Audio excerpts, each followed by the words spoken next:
Hello everyone, welcome to my channel Suma Girish. ఇప్పటి వరకు నా ఛానల్లో నా చేత్తో చేసిన వంటలు, మా అమ్మ చేత్తో చేసిన వంటలు పోస్ట్ చేశాను కదా. So for the first time మా అత్తమ్మతో చేసిన చేపల పులుసు పోస్ట్ చేస్తున్నాను అనమాట. So let's get in to the recipe. మా అత్తమ్మ చేత్తో చేసిన చేపల పులుసు.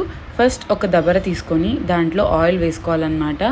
ఆయిల్ కొంచెం హీట్ అయిన తర్వాత ఆవాలు, మినపప్పు ఆప్షనల్. నేనైతే తిరగమాతకి మినపప్పు వేస్తాను, అది ఎందుకు వేస్తానో కూడా నాకు కూడా తెలీదు. సో ఆవాలు, మినపప్పు, జీలకర్ర మెంతులు అయితే ప్రతి పులుసుకి మ్యాండేటరీ అనమాట, ఖచ్చితంగా వేయాలి. అవి కొద్దిగా వేగిన తర్వాత ఒక కంప్లీట్ ఆనియన్ పొడవుగా కట్ చేసి పెట్టుకున్నది వేసుకోవాలి. కొంచెం వేగిన తర్వాత, అంటే కలర్ చేంజ్ అవ్వాల్సిన అవసరం లేదు, కొంచెం వేగిన తర్వాత ఒక టొమాటో కూడా యాడ్ చేసుకోవాలి. టొమాటో సాఫ్ట్ అవ్వాలన్నమాట. టొమాటో సాఫ్ట్ అయిపోయిన తర్వాత చింతపండు రసం యాడ్ చేసుకోవాలి. ఒక 2 నిమ్మకాయలు సైజ్ అంత చింతపండుని రసం తీసుకొని యాడ్ చేసుకోవాలన్నమాట. చింతపండు రసం మనం చిక్కగా వేస్తే పులుసు చిక్కగా వస్తుంది. చింతపండు రసం కొంచెం పలచగా వేసామనంటే పులుసు కొంచెం పలచగా ఉంటుందన్నమాట. అందుకే చింతపండు రసం తీసుకునేటప్పుడే మనం చిక్కగా వేసుకోవాలి. చింతపండు రసం వేసుకున్న తర్వాత కారం వేసుకోవాలి. కారం చేపల పులుసు నాన్ వెజ్ అంటేనే కొంచెం ఎక్కువ పడుతుంది కాబట్టి ఒక 2.5 స్పూన్ లేదా 3 స్పూన్స్ కంప్లీట్ వేసుకోవాలన్నమాట. 3 స్పూన్స్ కారం వేసుకొని టేస్ట్కి సరిపడా ఉప్పు వేసుకోవాలి. ఆ చింతపండు రసంలో కొంచెం వాటర్ యాడ్ చేసుకొని కొంచెం మరగనివ్వాలన్నమాట. ఆ తర్వాత చేప ముక్కలు యాడ్ చేసుకోవాలి.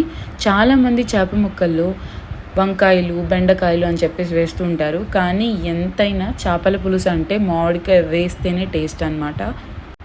సో ఇది మా అత్తమ్మ స్టైల్ ఆఫ్ నెల్లూరు చేపల పులుసు. మా అమ్మ ఎలా చేస్తుందంటే ఫస్ట్ పులుసును ఉడకపెట్టి దాని తర్వాత పోపు పెడుతుంది.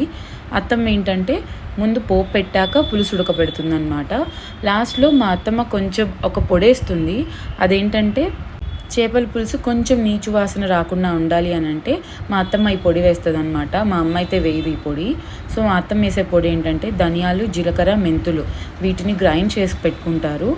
చేపల పులుసు చేసినప్పుడు ఇలా వాడుతుంటారనమాట. చేపల పులుసుకనే కాదు, ఏ పులుసులో కన్నా మా అత్తమ్మ పొడి వేస్తారు. సో చూసారు కదా ఎంత చిక్కగా ఎంత బాగుంటుందో టేస్ట్ అయితే.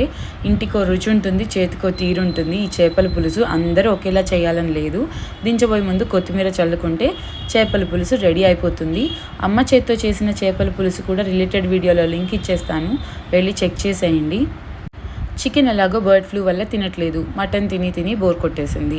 ఇంక అందుకోసమే ప్రాపర్ అథెంటిక్ నెల్లూరు చేపల పులుసు చాలా బాగుంటుంది.